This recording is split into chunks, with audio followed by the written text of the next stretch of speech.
زندہ باد، ہر دم پر ہر قدم کے شازیان زندہ باد۔ الحمد للہ وحدہ والصلاة والسلام علی من لا نبی بعد۔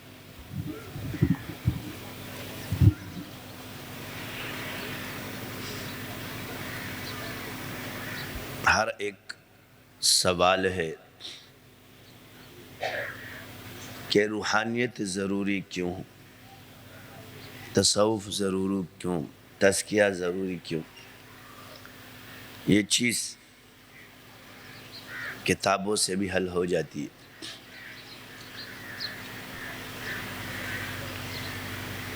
نقل کی مثال جسم کی طرح ہے، روحانیت کی مثال روح کی طرح ہے، اور حکمت کی مثال طاقت دینا ہے۔ جسم کو طاقتور رکھنے کے لیے انسان کے پاس علم حکمت ہونا ضروری ہے، کیونکہ انسان بھی بیمار ہوتا ہے اور انسان کی روح پر بھی کمزوری آتی ہے۔ اس کے لیے علم حکمت کیا ہے؟ شرط ہے۔ اور قرآن پڑھنے کے لیے قرات کا سیکھنا، صحیح تجوید کے ساتھ قرآن پڑھنا، یہ شرط ہے۔ لیکن ہمارے ہاں ایک ازالہ ہے جو غلطی ہے اس کی، کہ روحانیت ضروری نہیں ہے کہ انسان اس سے علاج اور معالجہ کرے، بلکہ جو فن جانتا ہو اس فن میں اس کو ترقی دیتا ہے۔ یعنی تاجر کو تجارت میں، کتاب والے کو درس و تدریس میں، قاری کو روحانیت میں، طاقتور آدمی جو ہوتا ہے اس کی روح کو بیدار کرتا ہے، طاقتور بناتا ہے، ہر شعبے کے اندر اس کو فائدہ دیتا ہے، اور مخلوق کی خدمت میں بھی انسان کو فائدہ دیتا ہے۔ کوئی نہ کرے مگر سیکھے، اور جب وہ سیکھے گا تو اس کی ذات کے لیے اس کے کاموں میں فائدہ دے گا۔ اور اصل مقصود جو ہے وہ اللہ کی رضا، یہ تو ہماری طلب ہے، کیونکہ دنیا میں حاجت بھی تو اللہ سے ہی مانگنی ہے۔ یہ جو نظریہ ہے یہ بھی باطل کر دیتا ہے انسان کو، خطرناک ہے کہ ہم کوئی چیز اللہ سے نہ مانگے اور عبادت کریں۔ تو عبادت کس لیے کر رہے ہو؟ اللہ سے کچھ مانگو گے، یا بس اللہ تمہیں بن مانگے دیتا رہے؟ مخلوق سے مانگنا لیکن اللہ سے نہیں مانگنا، یعنی عبادت کے لیے ہم نے اللہ کو رکھا، مانگنے کے لیے مخلوق کو۔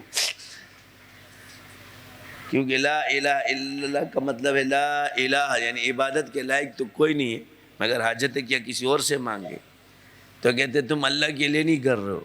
بھائی تم مطلب اللہ کے لیے کون کرتا ہے؟ ذات کے لیے کرتا ہے، مانگتے اللہ سے۔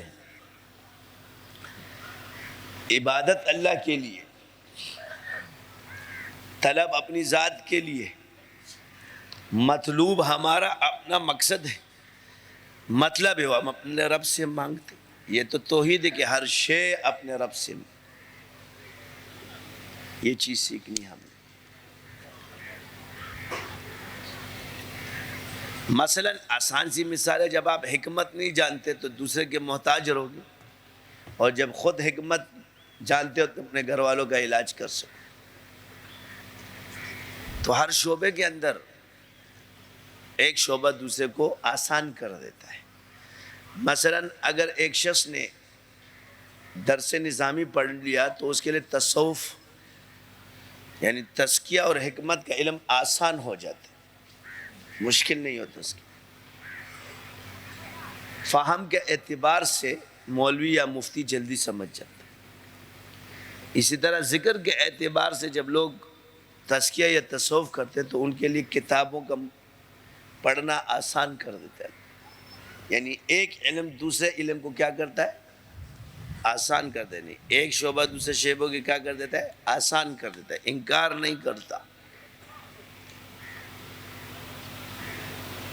اب مجھے کتنا وقت لگا پوری فیض نور ختم کرنے میں؟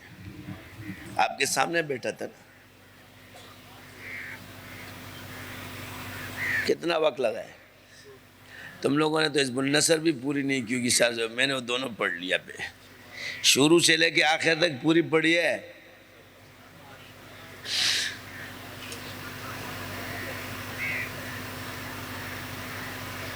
ایک وظیفہ بھی بیچ میں نہیں چھوڑا ہے۔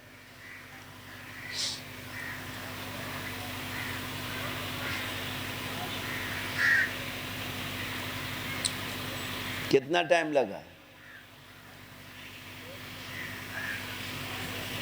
یہی فرق اللہ آپ کو بھی دے گا کہ جو کائنات کرتی ہے نا وہ تمہیں منٹوں میں دے دے گا۔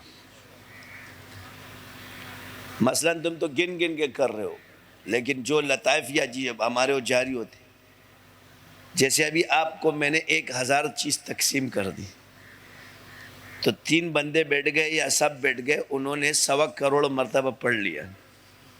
کیا پڑھ لیا جی؟ تو یہ 1.25 کروڑ شمار ہوگا یا 1 شمار ہوگا؟ ہر آدمی جب 1 روپیہ مجھے دے گا تو 1.25 کروڑ 100 آدمیوں نے مجھے 1 روپیہ دیا، تو میرے پاس کتنے ہوئے؟ میرے پاس 100 روپے ہوں گے یا 1 روپیہ ہوگا؟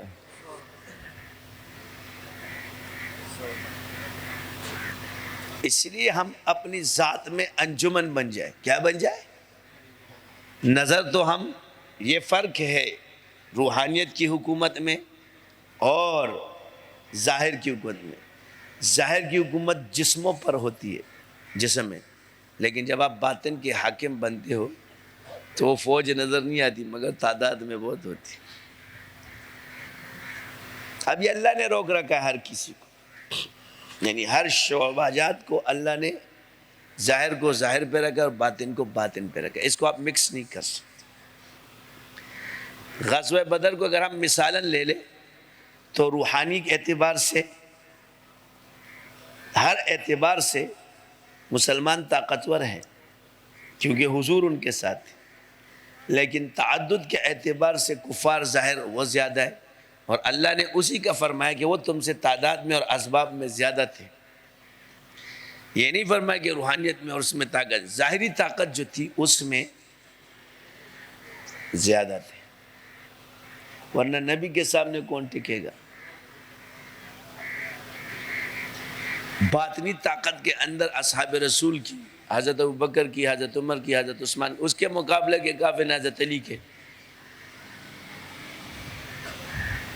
یہی چیز لوگوں کو سمجھایا جاتا ہے کہ یہ چیزیں ہوتے ہوئے بھی ظاہری اسباب کے بغیر اقدام نہیں تھا۔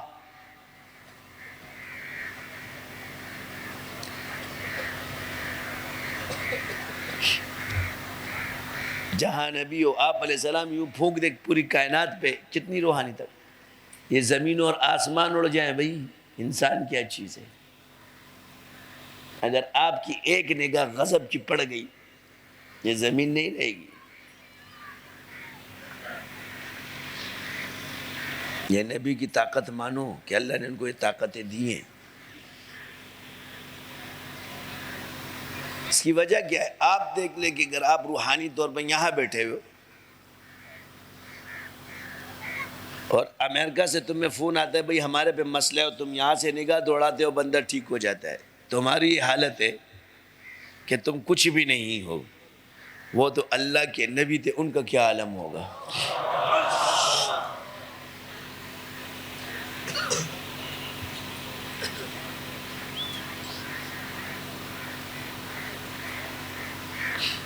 کسی بزرگ نے ایک شعر کہا، ہم کو مٹا سکے یہ زمانے میں دم نہیں۔ کیا فرماتے؟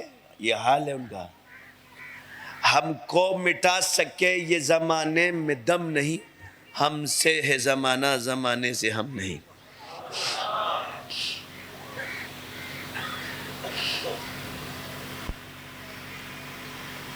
یہ شاذلی نقشبندی شاذلی نسبت ہے، جو یہ تم لوگوں جو مجھے کہتے ہیں نا میں تمہیں مٹھا دوں گا، میں ان کو کہہ رہا ہوں جن کو کہا جو چیز یہ آئی ہے اللہ اس کو دکھاتا ہے کہ یہ ہے۔ بعض چیزیں ظاہر نہیں کی جا سکتی، تم لوگ مشرک بن جاؤ گے، اس لیے تمہارے سامنے رنگیلا بننا پڑتا ہے۔ ایسے ہی ٹھیک ہے بھائی، تم لوگوں کی عقیدت حد سے بڑھتی ہے مخلوق کی. آزان ہو رہی ہوگی, شیخ معذور ہوگا, مرید اس کے ساتھ پھر رہا ہوگا, تو مسجد جا, پیر کا بیڑا غرق کر چھوڑ بے, اللہ نے بلا لیا ادھر جا دے بما سر ولاڑی تاوی کی. اب سارا کب سے تم لوگ آرام سے بیٹھے, ہمارا تو یاد ہے گلا بیٹھ کے پیٹ بیٹھ گئی. کبھی اسرائیل علیہ السلام کو فیض ادھر سے آتا ہے رات کو, کبھی ادھر سے جاتا ہے, سانس یوں آتی ہے پھر نیچے جاتی ہے. ہم نے کہا بھائی چلے جاؤ, سونے دو, ابھی مرنے کا شوق نہیں ہے ہم. ہر فرشتے کا فیض تم لوگوں کا اللہ دے. اب کہو گے مذاق ہے. جب جن تمہارے سامنے سے گزرتے ہیں تو تمہارا کیا حال ہوگا؟ تو عرض یہ کہ ان چیزوں میں سے آپ نے گزرنا ہے. میرا دماغ خراب کر دیا تھا تم لوگوں نے. پھر رات کو میرے بیٹا میرے دل میں اللہ تعالیٰ نے بات ڈالی, ٹینشن اتار دی. اپنی تربیت کر دی, دیکھ دی تیری تربیت صحیح ہے نا, احترام تو کرتے ہیں مگر تیری اندھی تقلید نہیں کرتے. بس یہ تو چاہتا تھا. میں نے کہا بات سمجھ آ گئی, احترام تو کرتے ہیں. ایک بات اگر مان وہ سمجھ میں ان کے نہیں کریں گے, اپنی ہی کریں گے جو اس کی سمجھ میں آ رہا ہے. تو یہی چاہتا تھا. اب روتا کیوں ہے؟ تو ہو گیا, صحیح بات ہے. یعنی تم کو تمہارے حال پہ چھوڑ دے تو واقعی ہے بلا دلیل. اب تو کوئی یہ نہیں کر سکتا نا کہ میرے بارے میں یہ کہ یہ اس کی اندھی تقلید کرتے. اس کا مطلب ہے میرے شاگرد الحمدللہ میری دلیلی تقلید کرتی. تقلید تو میری نہیں کرتے, اطاعت کرتے. غصہ آ جاتا ہے, سن کے چلے جاتے.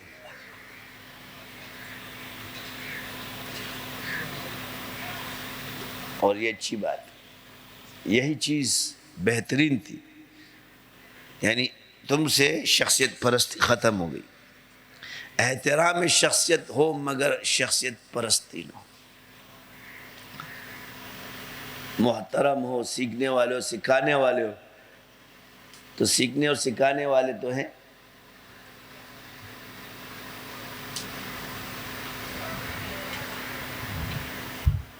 تو یہ کامیابی ہے.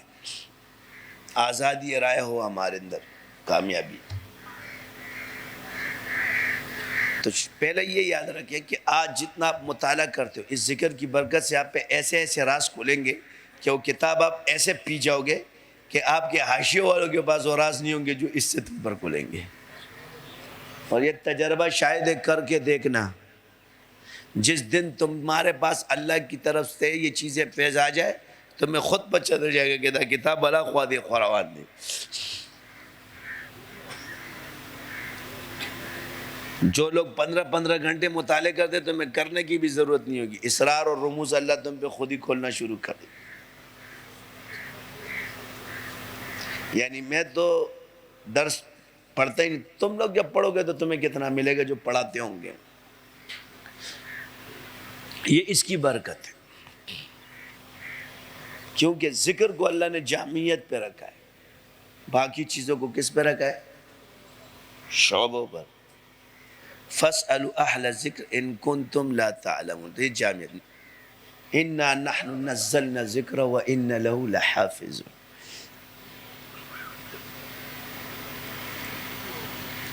اس میں ایک اصرار یہ چھپا ہے کہ جو شخص ذکر کرتا ہے اللہ اس کی حفاظت کرتا ہے. ہم تو ایک معنی یہ کہتے ہیں جی اللہ نے قرآن کو نازل کیا اور وہ اس کا حافظ ہے, لیکن قرآن کے ساتھ جو قرآن پڑھتے ہیں اس کی بھی حفاظت کرتا ہے. تو جو قرآن کے ساتھ ٹچ ہو رہا ہے اس کی بھی حفاظت ہوگی. جو ذکر کے ساتھ آئے گا تو اس پر علم کھولے گا. یہی وجہ کہ اکابر نے, جتنے بزرگوں نے بزرگوں کی خدمت کے ساتھ چلہ کشیاں کی اور علوم سیکھے, ان کے علوم آج ناپید ہماری سمجھ لوگوں کی سمجھ میں نہیں آتے. مگر جب آپ ذکر کر جاؤ گے اور ان چیزوں کو طے کر لو گے, مثلاً مفتی کی بات تخصص کے بغیر سمجھ میں نہیں آ سکتی, تو معرفت کی بات بھی بغیر اسباق کے سمجھ میں نہیں آئے گی. حکمت کی بات حکیمت کی، حکیم کی جو نسخے ہے وہ بغیر حکمت علم کے سمجھ میں نہیں آئیں گے۔ ڈاکٹر کی دوائی کھانے میں تو تم کھا لو گے، مگر وہ بنتی کس طرح ہے وہ بغیر علم کے سمجھ میں نہیں آئے گی۔ یہی بات سمجھانے کے لیے کرتے ہیں، آپ لوگ کو بنایا جاتا ہے۔ اس لیے میں نے عرض کیا تھا کہ یاد رکھو کہ آپ کے ساتھ ہر خانقاہ میں، ہر علاج گاہ میں ہمارا نصاب جاری رہے گا۔ سالانہ آپ لوگوں سے امتحان لیا جائے گا، سارے خانقاہیں ہر جگہ رجسٹرڈ ہونی چاہیے، یہاں یہ پڑھائی ہوتی ہے۔ کتابوں کے نام لکھ لینا: عقیدۃ الطحاویہ نمبر 1، پہلے کیا ہے؟ عقیدے کی کتاب۔ تجوید سیکھنی ہے، نورانی قاعدہ، وہ چھپنے کی آئے گی، اس کو ہم چھپائیں گے، آپ لوگوں کو اس کو لکھنا بھی ہوگا اور اس کو پڑھنا بھی ہوگا۔ کیا ہوگا؟ لکھنا بھی ہے، پڑھنا بھی، اور یاد بھی ہونا چاہیے آپ کو۔ یہ تو ابتدا ہو گئی، یعنی قرآن صحیح ہونا چاہیے، عقیدہ صحیح ہونا چاہیے۔ صرف، نحو کیا ہے؟ یہ لازمی ہوگی۔ عربی میں قدوری فقہ کی کتاب اور اردو میں بہشتی زیور اور بہشتی گوہر، صحیح ہے۔ تعبیر اور رؤیا آپ لوگ کے ساتھ لازمی ہونی چاہیے، عربی میں بھی اور اردو میں بھی۔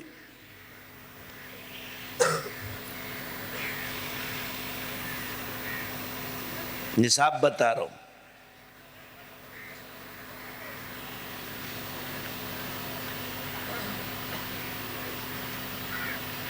صحیح ہے۔ اور التخصص فی الرقیہ، النور البرہانی جو مفتی صاحب کی آپ کے پاس ہونی چاہیے، اور یہ جو اب کتابیں آپ کے پاس ہے یہ آپ پڑھو تاکہ مطالعے میں جواہر جتنے میرے ساری ملفوظات اور جتنی کتابیں آپ لوگوں کے پاس ہونی چاہیے تاکہ آپ لوگوں کو مشکل پیش نہ آئے۔ پھر ایک ایک سوال آتا ہے، پھر دوسرا سوال آتا ہے۔ میں نے آپ کو لوگوں کے ساتھ مناظرے کے لیے نہیں بنایا۔ صوفی کا مطلب ہے اپنے آپ کو پاک کرو۔ مناظرہ مناظرین کا کام ہے، وہ کرے، جب جو ہم سے سیکھو، علاج کراؤ۔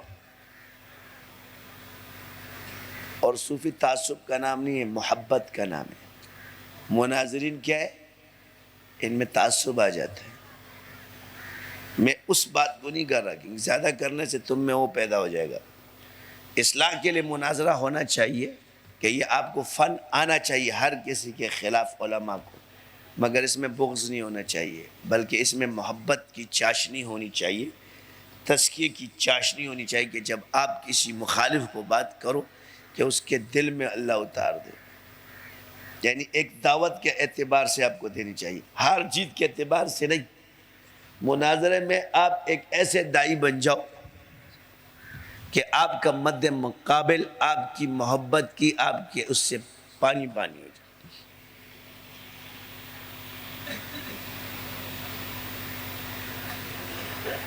یہ کرنا ہے اور تو کچھ نہیں کرنا۔ باقی مزاجن غصے سب کو آتے ہیں، مجھے بھی آتے ہیں، آپ کو بھی آتے ہیں، لیکن دل میں نہیں رکھو،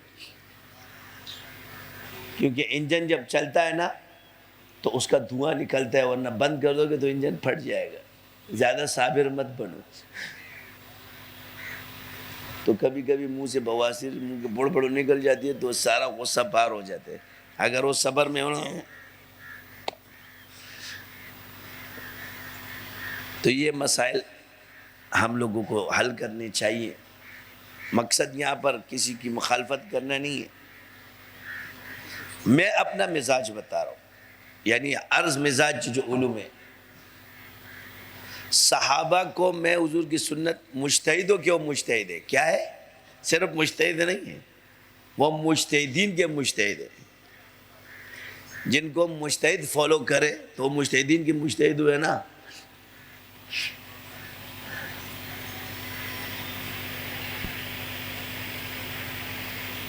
تو صحابہ کے اختلاف میں جو پڑھتا ہے یہ والا غلط، وہ یہ گمراہ ہو جاتا ہے خود بھی، کہ کون سے صحابی ثواب پڑھتا ہے، یہ اڑ گیا، یہ سمجھ گئے، یہ اڑ گئے، چاہے ہمارا مولوی کرے یا کوئی بھی کرے، یہاں غلطی ہوئی ہے، تسامح ہے بہت بڑی۔ کیونکہ چھوٹا کس کا فیصلہ کروانا ہے؟ مجتہدوں کے مجتہدوں کا، جن کی تربیت کس نے کی؟ حضور نے کی. تو ان کے جو آپس کے اجتہادی مسائل فروعی ہے وہ کیا ہے، اور وہ ان کا حق ہے، تمہاری مرضی تم کس کو لے لو. یعنی یہ فقہائے مجتہدین کا کام تھا.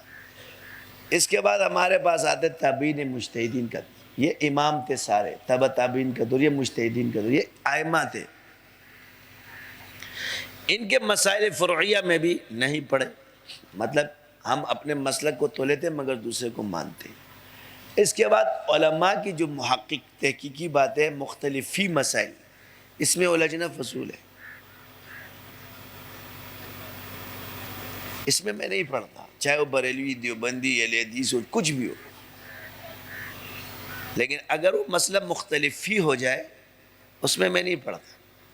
اور مختلف فی مسائل میں اگر کسی اہل حق بزرگ نے ایک بات کر دی اور اس پر ایک باطل بھی عمل کر رہا ہے تو اس کے خلاف اس بات پہ میں نہیں ہوتا، کیونکہ پیچھے اس کے حق تو ہے. باطل تو تب ہوگا جب وہ حق اس کے پیچھے نہ ہو. ان چیزوں کو ہم نہیں لیتے.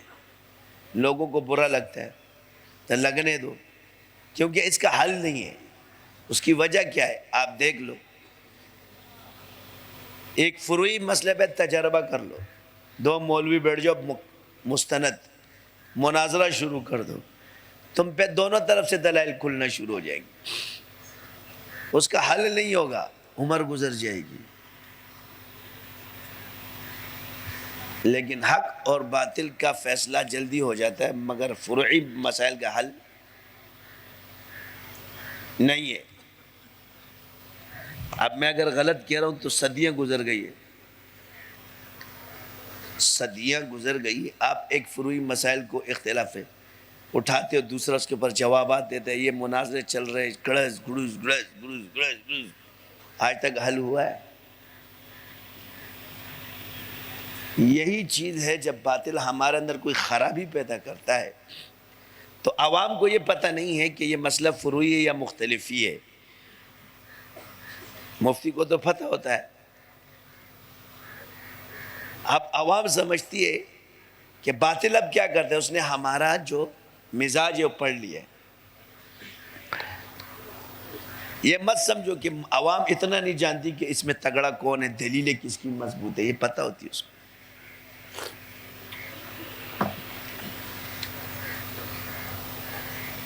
اب باطل نے آپ کا تجزیہ لیا ہوا، کیا لیا ہوا ہے؟ مثلا موجودہ دور کے اندر یا مسالک کے اندر شافعی، مالکی، حنبلی اور حنفی، کوئی مسئلہ احناف کے ہاں قوی ہے تو کہیں شوافع کے ہاں قوی، کوئی شوافوں کے ہاں قوی ہے تو حنابلہ کے ہاں کمزور ہے، کہیں حنابلہ کے ہاں قوی ہے تو مالکی کے ہاں کمزور ہے. تو یہ فرق تو مفتی جانتا ہے، عوام تو نہیں جانتی. باطل آدمی آ کر کے کیا کرتا ہے، آپ کو نظریے سے ہٹا کے ان فروعی مسائل میں الجھا دیتا ہے جس میں مالکیہ اور حنفیہ اور شافعیہ کا اختلاف ہے.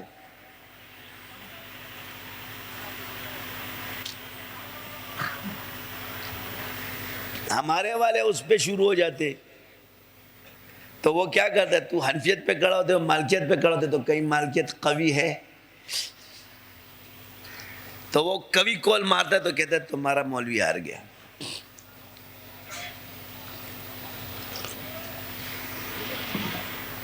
یہ ہے بنیادی چیز. میں نے پورے اس میں ریسرچ کی، آپ کو بتا دی، علماء کو اشارات دے دی، مرضی تو میرے اس پہ چلو، اگر ہار گئے تو آ جائیں. ہاں اپنی مرضی پہ چلو گے تو ہار جاؤ گے، کیونکہ ہم شیطانوں کی رگوں کو جانتے ہیں. وہ آپ کو منصوصات سے ہٹا کر کے خیالات پہ لگاتے ہیں. تصوف جب خیالات پر لوگوں نے ڈالی، یعنی خیالی کو جب لوگوں نے صوفی سمجھا تو گمراہ اسی وقت سے ہو گئے. وہ صوفی جو خیالات کو مذہب سمجھتا ہے وہ گمراہ ہے. مثلا آپ نے اس بات کو کمال سمجھ لیا کہ حضور ہر وقت نظر آتے تو یہ با کمال بزرگ ہے، یہ خیالی ہے. حقیقت میں حضور ہر کسی کو نظر نہیں آتے ہر وقت، لیکن ایک تصورات ہی آدمی کو ہر وقت نظر آتے ہیں. تو آپ نے کیا کہا، کیا بزرگ ہے؟ یہ بزرگ نہیں ہے، یہ تصور ہے، یہ کسی کو بھی ہو سکتا ہے. حضور کا آنا بزرگی کی علامت نہیں ہے صرف نظر، وہ علوم آپ کو آ جائے، یہ ہے اصل چیز. اور وہ ہے علم دو، ایک علم تکوین کا ہے اور ایک علم تشریح کا ہے. ولایت رکھی ہے تکوین پر اور علم رکھا ہے تشریح پر. اور عام کے اندر آپ اس کو شریعت اور طریقت کے نام سے جانتے ہیں.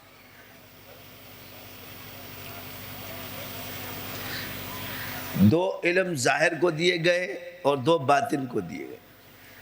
قرات اور کتب ظاہر کو دی گئی، تزکیہ اور حکمت باطن والوں کو دی گئی.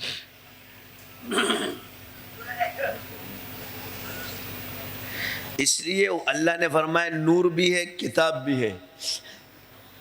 ہدایت کتاب میں بھی ہے اور ہدایت نور میں بھی ہے.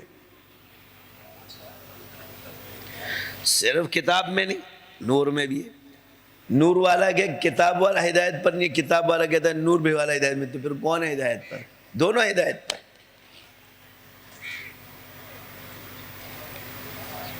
مثلا اس کا اعتراض نہیں ہوتا. جو ادراک ہم آپ کو بتا رہے کہ جو چیز آپ پڑھ رہے ہو، علماء ہو یا صوفی ہو، وہ اپنے ٹرینڈ سے ہٹ رہے.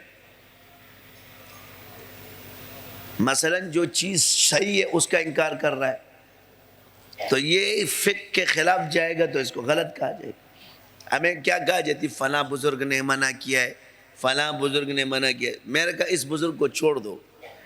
جو ہمارے اکابر جن کو ہم فالوور کہتے ہیں وہ کہتے ہیں ہم ماہر نہیں ہیں، تو تیرے فلاں فلاں کہاں سے آ گیا؟ ہمارے اکابر عالم تھے، جس کام کو نہیں جانتے تھے فرماتے ہمیں نہیں آتا. تمہاری طرح اندھے عقیدت مند نہیں تھے کہ نہیں ان کو نہیں بھی آتا. آپ کہتے تو کسر نفسی ہے. یہ کسر نفسی نہیں ہے، یہ جہالت اپنے اندر سے نکال دو. یہ حقیقت ہے، کیونکہ کسر نفسی کی وجہ سے علم چھپانا حرام ہے.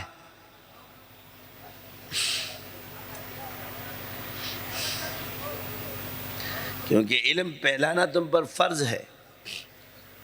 یہی آئمہ کا تصور، جو چیز نہیں آتی تھی لا ادری، نہیں آتا. اس وقت ادراک نہیں ہے، میں نہیں جانتا. تو یہ وہ کمزوریاں کہ اس سے ہمیں دور رہنا چاہیے. امت کو جامعیت پہ، امتی بناؤ. ہم لوگ کس پہ لڑ گئے؟ چکر میں پڑ گئے. کوئی دیوبندی بنا رہا، بھائی امتی بناؤ. دیوبند بھی امت بنانے کا ذریعہ، کوئی بھی امتی بننا ہے. اصل جب حضور کے امتی بنو گے تو واسطے نکل جائیں گے، نسبت مل جائے گی. اور دیوبندی بریلوی ہم لوگ اس چیز پر محنت کرتے رہیں گے تو ہم لوگ سندی بنیں گے. اس پہ 150 واسطے ہیں. تو یہ ہماری سند ہے اور امتی ہونا ہماری نسبت ہے. یہ فرق تم نہیں جانتے. ہے کہ نہیں؟ اللہ نے کیا فرمایا؟ تم امت بنو. کیا بنو؟ اچھائیوں کی تلقین کرو اور برائیوں سے روکو. تو جس چیز میں برائی ہے وہی تو روک رہا ہوں. معذوری کو نہیں مانتے ہو، لوگوں کی قبولیت کے فیصلے کر رہے ہو، انجام کے فیصلے کر رہے ہو، لوگوں کی نیتوں کے فیصلے کر رہے ہو، لوگوں کی پاکی کے گئے یہ پاک نہیں ہے، پاک نہیں ہے، فلاں نہیں ہے، فلاں ایسا ہوگا. یہ سب کی سب چیزیں یہ منکر ہے. اور تم اس کو بزرگی سمجھ کر بیٹھے ہوئے ہو. کون مقبول ہے اللہ کے ہاں؟ کون نہیں؟ ہم کہتے ہیں نا اب ہمیں اللہ نے آپ کو دین کے کام کے لیے قبول کر لیا. اب ہمیں کیا پتہ اللہ نے ہمیں قبول کیا کہ نہیں کیا. ہمیں اللہ نے دین کے کام کے لیے آ گئے، دنیا سے نکال کے دین کا کام کر رہے ہیں. ٹھیک ہے، اب ہم قبول ہے کہ نہیں یہ اللہ کو پتہ ہے. آنے سے کوئی قبول نہیں ہوتا، یہ امید ہے.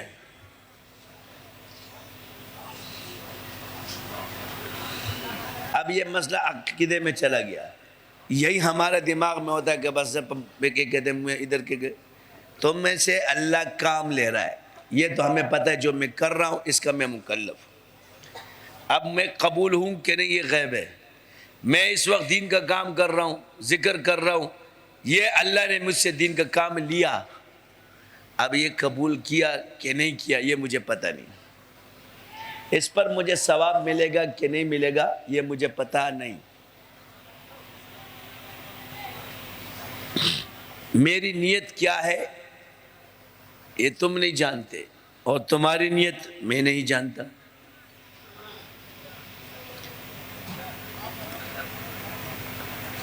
تیرا انجام میں نہیں جانتا اور اپنا انجام میں نہیں جانتا۔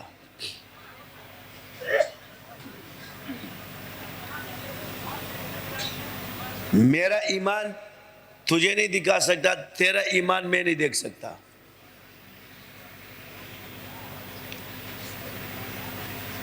اب آپ نے کہا جو بڑا بزرگ ہے وہ ایمان دیکھ سکتا ہے، اس لیے اللہ کا ولی ہوتا ہے۔ آپ کے ہاں کمال کسی کا ایمان دیکھنے والا ہے، کسی بزرگ کو کشف ہو رہا ہے کہ یہ ہندو ہے مسلمان ہے، سمجھے کہ نہیں سمجھے؟ آپ اس کو ولی سمجھتے ہو۔ مثلا ایک شخص آیا، کل بھی ہم ایک مسئلہ فلاں نے یہ کہا ہے، مسئلہ حدود اللہ میں چلا جائے اور تیرے پاس حد میں ثبوت نہ ہو اور تمہارا دل مطمئن نہ ہو، چاہے وہ گناہگار ہے لیکن حدود میں تو نہیں ہے، اگر تیرے دل میں حدود اللہ کا انکار آ گیا تو کس دلیل سے اپنے آپ کو حق پہ سمجھتا ہے؟ یہ ہے خطرناک بات۔ مثلا آپ کہتے ہو ساری دنیا گناہگار ہے، تو میرا سوال یہ ہے کہ یہ خود گناہگار ہے، اس لیے کہ اس کو ساری دنیا گناہگار نظر آتی ہے، پہلے اس سے سوال کرو تم نے کس کو گناہوں میں دیکھا ہے؟ آپ مدعی ہو تو گواہ پیش کرو، البینۃ المدعی ہے، آپ نے کہا ساری دنیا گناہگار ہے تو گویا اس نے کشف پر قضا کر کے سب کو گناہگار سمجھا، یہ خود بزرگ پھنس گیا، دوسروں کو کیا خاک پسائے گا؟ بتائے گا؟ زیارتوں پہ حضور کے قضا نہیں ہوتی کہ حضور میرے خواب میں آ گئے ساری دنیا گناہگار ہے، حضور نے ساری حدیث میں فرمایا کہ پورے مسلمان کی پردہ دری مت کرو، تیرے پاس آ کر بتائے گا، یہ تو تمہارے بزرگوں کے خواب ہیں۔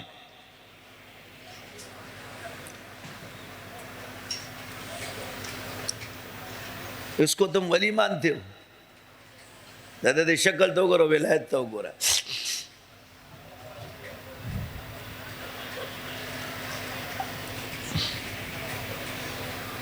ساری امت گناہگار ہے، کیا کہیں گے؟ اللہ تعالیٰ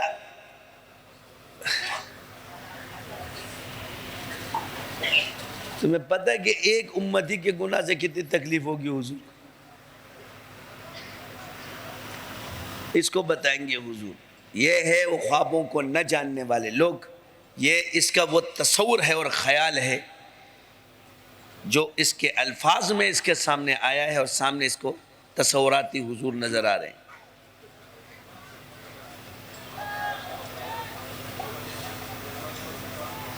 ورنہ قرآن اور سنت میں یہ چیزیں نہیں منع کی گئی، حدود اللہ میں داخل ہے، تو خواب سے کیسے فیصلے کر سکتے؟ حد میں تیرا یہ خواب کہاں سے معتبر ہو گیا؟ قضا میں تمہارا خواب کہاں سے معتبر ہو گیا؟ انجام میں تمہارے خواب کہاں سے معتبر ہو گئے؟ خواب ایک بشارت ہے کہ تم جو کام کر رہے ہو اس پہ اگر آپ کو تسلی مل جائے، جیسے اب ہم ایک ذکر کریں، فکر کرو اس پہ آپ علیہ السلام، تو یہ مبشرات آپ کے لیے فائدہ مند، خوشبی کہ یہ چیز ٹھیک ہے، مگر کسی کے انجام کے، کسی کے ایمان کے فیصلے آپ نہیں کر سکتے۔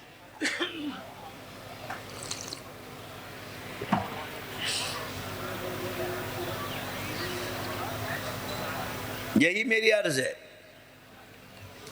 یہ چیز آپ میں کس نے سکھائی؟ یہ خرابیاں میں نے دیکھی، فوراً ڈرا دیں گے، انجام بخیر نہیں ہوگا۔ کسی نے افیون کھا لی، چرس کھا لی تو اس کو کلمہ نصیب نہیں ہوگا۔ کون سی حدیث میں بھائی جو تمہارے بزرگ نے لکھا ہے؟ کہتے اس کا وبال یہ کہ اس کو کلمہ نصیب نہیں ہوگا، یہ کسی حدیث میں ہے؟ آپ لکھ دو، انجام لکھ دو، یہ صحابہ ہے آپ کے یہاں؟ ایک مسئلہ ہے ہی مختلف فی تمہارے اندر، اس کے بارے میں جب ایک چیز مختلفی ہو جائے تو اس میں سے شدت خود بخود ختم ہو جاتی ہے. جب ایک چیز علماء کے اندر اختلافی ہو گئی، مختلفی ہو گئی وہ مسائل، تو اس میں سے شدت خود بخود ختم ہو جائے گی. مثال کے طور پہ کیمرہ، ٹی وی، میڈیا، ایک وقت میں یہ مختلف ہی نہیں تھا، لیکن علماء حق کے اندر جب مختلف ہی ہوا تو شدت ختم ہو گئی. کسی زمانے میں ہم نے بھی توڑے تھے جب مرید ہوئے گیا، کسی زمانے میں ہم نے بھی توڑ دیے تھے، گڑھنگ بڑھنگ یہ بھی. بعد میں اندھی عقیدت کی بات بتا رہا ہوں، وہ کتابیں پڑھ کے اس کے ساتھ ٹی وی دفن ہو گیا. یہ واقعہ کہیں بھی نہیں تھا، یہ جھوٹ کا پلندہ تھا. یہ علماء نے لکھی چیزیں، کہیں بھی یہ واقعہ نہیں ہوا ہے کہ کسی کے ساتھ وہ ٹی وی کے ساتھ اس کی لاش اٹھ رہی تھی ٹی وی کے ساتھ. مگر آپ نے اپنی کتابوں میں ایک زینت بنائی، اس جھوٹ سے تو دعوت پھیلائے گا. اس وقت ہم نے مان لی، لیکن جب نقشبندی شاذلی فیض ملا، میں نے کہا یہ تھا پکلا. پھر اپنے علوم کی طرف آئے، سائنس جو پڑھی تھی،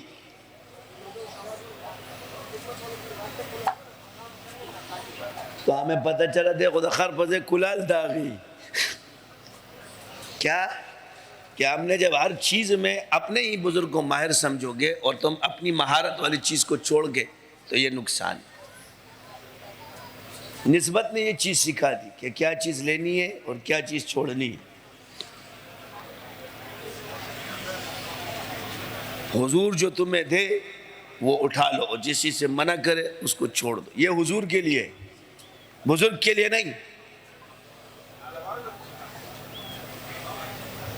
یہ نبی کی ذات کے لیے اللہ نے فرمایا ہے. نبی جو تمہیں چیز دے اس کو لو، اور جس سے اس کو اٹھاؤ، اور جس سے منع کرے اس کو مت، اس کو چھوڑ دو.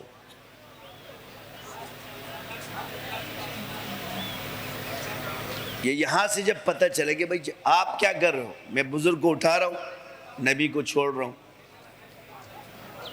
نبی فرماتے ہیں کہ انما الاعمال بالنیات، یہ اللہ اور بندے کا معاملہ ہے. وہاں یہ نہیں فرمایا کہ کس کو ثواب ملے گا کہ نہیں ملے گا. جو ذکر حضور نے فرمایا اس میں کہیں نہیں فرمایا کہ اس نیت سے پڑھو گے تو ثواب ملے گا. یہ نیتیں تمہارے بزرگوں نے ڈالی ہے. حضور نے فرمایا جو یہ ذکر اتنی مرتبہ پڑھے اس کو اتنی نیکیاں ملیں گی. کہیں یہ کہا کہ اس میں نیت یہ ہونی چاہیے. جب حضور نیت نہ ڈالے اور تم ڈالو، تم بدعتی نہیں ہوئے.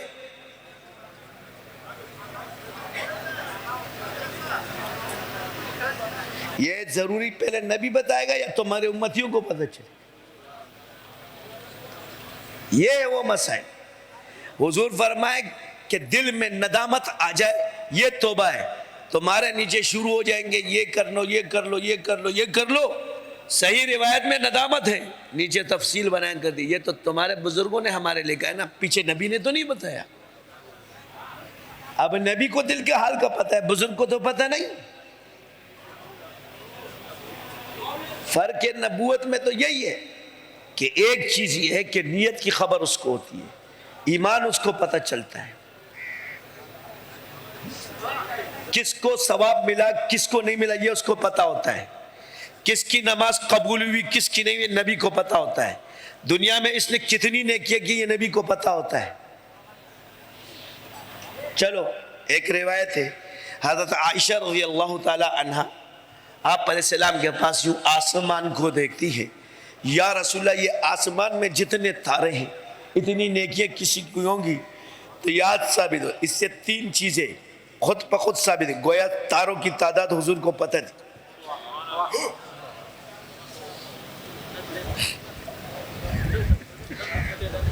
جتنے آسمان میں تارے ہیں اتنی نیکیاں کسی کی ہے؟ فرمایا ہے عمر کی ہے.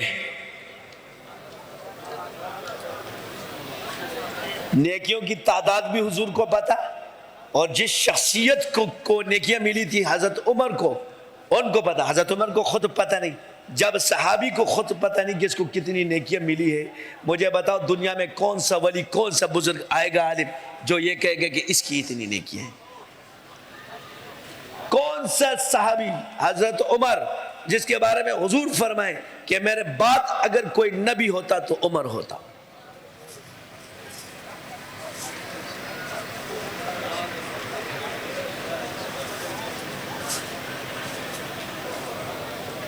کیا فرمایا؟ آسمان میں جتنے تارے ہیں تو اندازہ نہیں ہے، نبی کا علم یقینی ہوتا ہے، قطعی ہوتا ہے، اس لیے فرمایا جتنے آسمان میں تارے ہیں اتنی نیکیاں عمر کی ہے۔ تو اس پر آپ نے فرمایا ابو بکر کی بابت آپ کا کیا خیال ہے؟ ابو بکر کی بابت میں کیا فرمایا؟ تو سمجھتے میرے والد کیوں گی؟ فرمایا عمر کی ساری نیکیاں ابو بکر کی ایک رات کی نیکی تک نہیں پہنچتی۔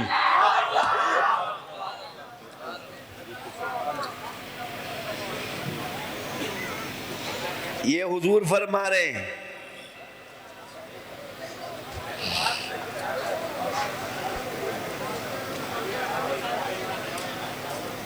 ہم نہیں، یہ تم لوگ فیصلے کرنا شروع کر دو تو تم لوگ شروع ہو جاتے ہو، جی حضور نے فرمایا تو یہاں بھی اس کو اتنی سر نیکی ملے گی، مولوی صاحب کو اتنا ملے گا، مرید کو اتنا ملے گا، پیر کو اتنا ملے گا، شاگرد کو اتنا ملے گا۔ یہ ہے خرابی۔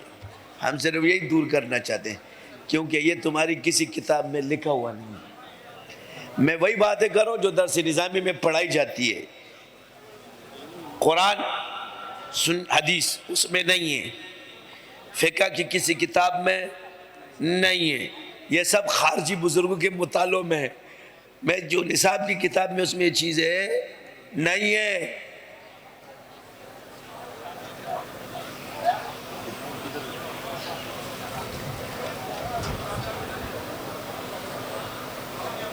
آپ کو ادائیگی کے طریقے سکھائے گئے، ثواب کیا ملے گا یہ اللہ پہ چھوڑ دو، کتنا ملے گا یہ اللہ کو پتہ ہے۔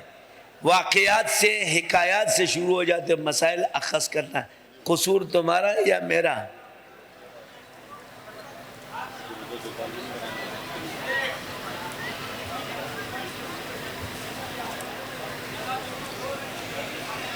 تو عرض یہ ہے کہ آپ کو یہ چیز سکھائی جائے۔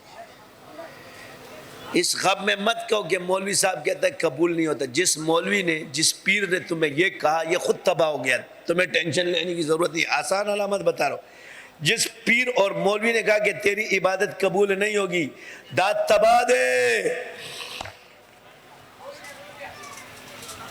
غرق ہو گئے، یہ گیا اڑ گیا، شرعی لحاظ گیا اپنے اس چیز سے نسبت سے ختم ہے، کیونکہ اس کو یہ بھی پتہ نہیں ہے کہ یہ کام تیرا نہیں ہے۔ تم ڈرتے ہو فلاں مولوی صاحب یہ کہتا ہے، تیرے مولوی مجھے اپنی اوقات بتائیں گے، مجھے پتہ چل گیا تھا پس عمر وہ کہہ رہے۔ ایک بندہ میرے پاس آیا، اس نے کہا کہ ہمارے شیخ الحدیث نے کہا تو عمرے پہ مت جا، تیرا عمرہ قبول نہیں ہوگا، پٹواری تھا۔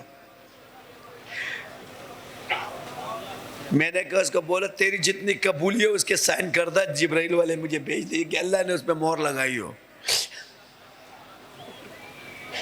شیخ الحدیث صاحب سے کہو کہ آپ کے کتنے عمرے اور حج اور نمازیں قبول ہوئی ہو، اللہ نے آپ کو اگر کوئی سرٹیفکیٹ دیا ہے اس پہ ٹھپا تو لگا ہوگا، جبرائیل نے لگایا ہوگا، وہ لا کے دے۔ دوسروں کی قبول ہوتی ہے کہ نہیں ہوتی؟ کہیں بھی فقہ کی کتاب میں آپ کو یہ کہا ہی نہیں گیا ہے۔ عرض یہ ہے کہ ایسے مسائل سے آپ کو لوگ ڈراتے ہیں۔ آپ کا اصل ڈر کی وجہ پتہ کیا ہے؟ فلاں حضرت کا قائل نہیں ہے، کہیں ہم جہنم میں تو نہیں چلے جائیں گے، یعنی تم لوگوں نے پکا سوچ لے کہ تمہارا بزرگ جنتی ہے۔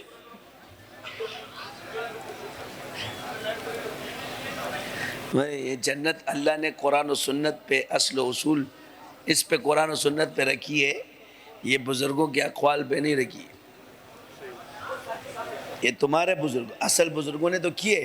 ایسا بزرگ پیش کر دو جو با کمال ہو اور اس نے لوگوں پہ دم نہ ڈالا ہو، ایسا فقی پیش کر دو جو با کمال ہو جس نے دم نہ ڈالا ہو، ایک پیش کر دو،